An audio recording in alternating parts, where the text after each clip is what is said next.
নমস্কার বন্ধুরা, কেমন আছেন সবাই? আশা করি সবাই খুব ভালো আছেন। পিকুর পরিবারের নতুন একটা ব্লগে আপনাদের সকলকে স্বাগত। আজ জুলাই মাসের দ্বিতীয় রবিবার আমরা চলে এসেছি পুরুলিয়া রামকৃষ্ণ মিশন বিদ্যাপীঠে ছেলের সাথে দেখা করতে। 27 দিন পর ছেলেটার সাথে দেখা হবে।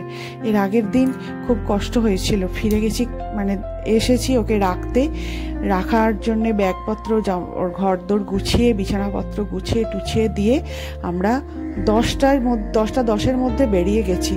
দিয়ে জানেন, মানে নিজেদের ভুলের জন্যই আমরা ওই পুরুলিয়াতেই প্রায় 3টে পর্যন্ত ঘুরপাক খেলাম, কিন্তু সেই বাস ধরতে ধরতে আমাদের 3টেই বেজে গেল। অথচ ছেলেটার কাছে থাকতে পেলাম না অতক্ষণ।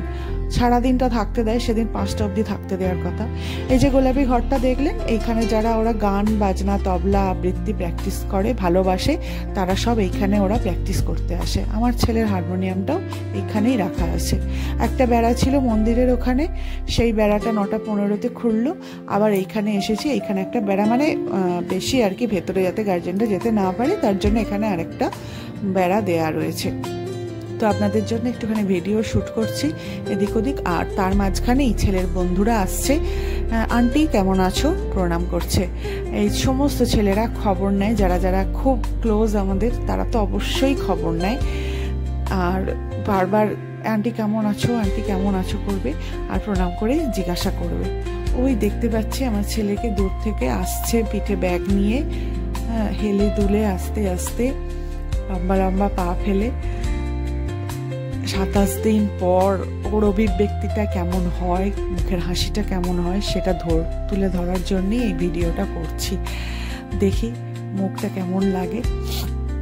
আসছে ও সুজন কাকুর পাশে পাশে, মনে হয় খেয়াল করেনি, তা নাহলে সুজন কাকুকেও একবার জিজ্ঞাসা করতো বা প্রণাম করতো কেমন আছো। ঠিক আছে, আসুক, বলে দেবো আমি। ওর এখন লক্ষ্য মা বা বাবাকে দাঁড়িয়ে আছে এখানে, তার দিকে লম্বা চওড়া হাসি দেখছেন মুখের। এসে গেছে। চলুন এবার আমাদের বকম বকম শুরু হোক। 4 ঘন্টা তো তাড়াতাড়ি সময় কেটে যাবে, মানে একটুও সময় নষ্ট করতে আর ইচ্ছা করে না।